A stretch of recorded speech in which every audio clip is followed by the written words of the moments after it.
Muslim community nagpanikad na sa dakong selebrasyon sa pagtapos sa balaang buwan sa Ramadan.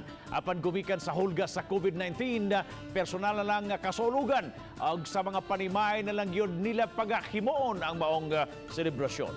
Si Nico Serino sa report.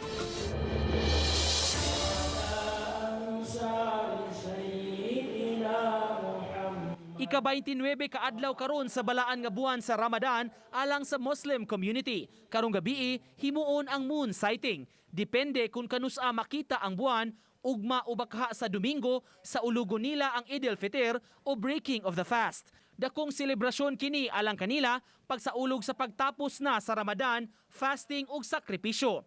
Mao nga naanda na ang tapok-tapok ug hikay sa mga Muslim. Apan karong tuiga tungod sa COVID-19 sa mga panimay ra sila magampo ug magsaulog.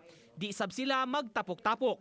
Gipadayag nila ang kaandam sa pagkooperar sa gobyerno sa mga lakang nunot sa quarantine. Unexplainable nga experience, unforgettable experience ang Ramadan this year.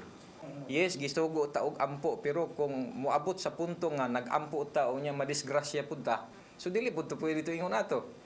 Kay ginadili pod sa ato ang dauton nato atong kaugalingon.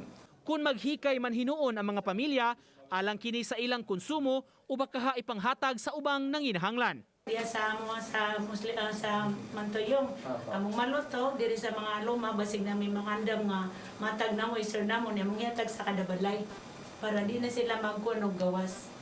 Tuman gihapon ta sa kayuhan nato nga dili ta pwede magdagan-dagan sa gawas. So ang mahitabuan ni ron sa balay raming tanan didto mi magampo unya kung naa may mga kinahanglan nga mga buhaton nga sa tawag na kanang maggakos-gakos kita lang magpamilya sa.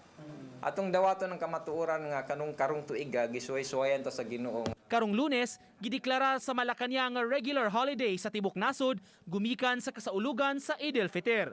Uban ni June Solon, Nico Sereno, Balitang Bisdak.